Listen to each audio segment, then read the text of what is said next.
Dentistry. Do not do it. Do not waste your time with dentistry if these things apply to you. Welcome back everybody to a brand new video. My name is Saad, and today we're going to be talking about why dentistry might not be the subject for you. We're going to be discussing 5 traits that if you have these, maybe dentistry is not for you. Now let's go on to trait number 1, which is also the most common. You're doing it for the money or the status. Now I know that everybody brings up this point, but you don't truly understand it until you've actually been in that situation, until you are actually studying dentistry, or until you actually are a dentist. Remember, you're going to be spending the next 5 to 6 years of your life studying this one subject. Now you might be thinking 5 to 6 years, yeah, that's fine, that's not a big deal, but the average life expectancy around the entire world is 72 years. Now if you're spending 6 years of your life studying dentistry, that's around 8% of your life and your time that you're giving to this one subject. So you need to make sure that you actually do want to do dentistry. So do not do it for the money. Do it because you have a slight interest in the subject, or because you want to make the world a better place, or have some other reason behind it, rather than just doing it for the money, because I promise you it's not going to be worth it. And remember, your mental health comes first, and I promise, work hard and you will get your money in whatever you do in life. Number 2, you don't like working hard or long hours. There is this misconception going around that dentistry is actually really easy and anyone can do it and there isn't a lot to it. But they couldn't be more wrong, because dentistry is all to do with the mouth, the oral region. This is where your digestive tract starts, and this is where a lot of diseases and infections and everything begin their initial phase. For example, during tooth extraction, if the area where the tooth was extracted from isn't kept in a hygienic condition and is allowed to just, do its own thing, there's a certain strain of bacteria that can enter into the bloodstream, travel to the heart, and cause bacterial endocarditis, which can literally lead to death. So when you think that dentistry is really easy and there isn't a lot to it, just remember that as a dentist there's going to be a lot of responsibility on your hands, especially as a professional, but also as a dental student progressing, and you do have to learn a lot if you actually want to be a good dentist. So remember, it's going to be hard work, but if you actually enjoy it, it is going to be worth it. Number 3, you have no other hobbies. Now, why would I say this?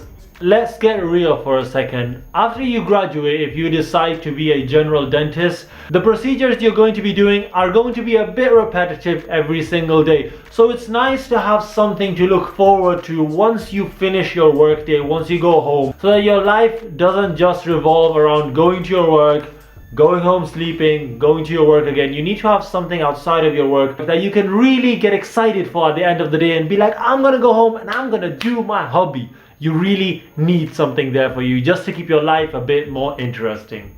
Next point. Number 4, you have no patience, or you are really stubborn and you don't like people telling you that you're wrong. Here's the thing. Dental school is all about patience.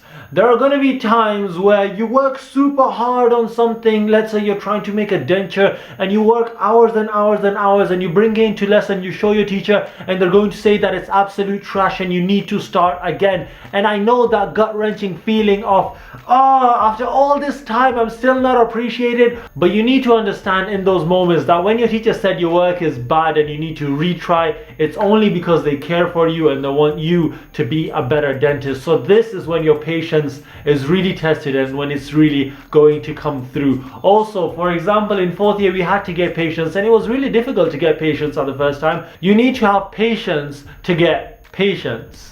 Yes, that is true, because we had to wait for quite a while before we actually learned how to interact with people, how to make them agree to come in and get an oral checkup or get a filling, and how to explain to them the procedure that they were going to. So it really does take a lot of patience. Now just remember, in dental school, and probably as a dentist, you are going to make mistakes. It's just a natural part of life. But what is important is that you learn from those mistakes and you improve, and you are able to take criticism when it is due. This is going to help you to become a better person just in your general life, and help you become a much better dentist. So if you can't take criticism and if you don't have patience, you might want to reconsider a little bit. Number 5.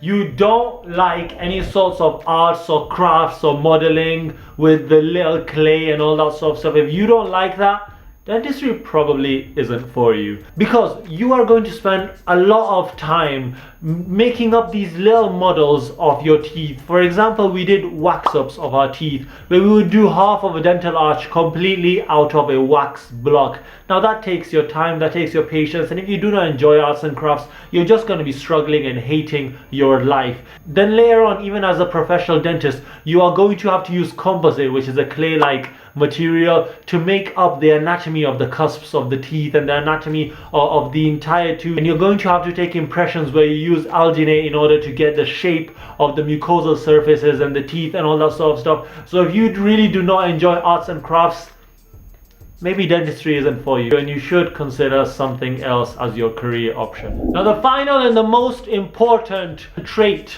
that if you do not have this trait, you should not even think about dentistry. It should not even be in your head. And this trait is that you still haven't hit the subscribe button right down there, and you haven't subscribed to this channel, and you haven't shared this with your friends from A-levels who actually need to decide what they want to do in their future. So if you really want to do dentistry, and if you think that you are able to become a dentist, hit that subscribe button right down there. My name is Future Dentist Saad. Thank you for watching this video. I hope it helped you out, and I'll see you guys in the next video.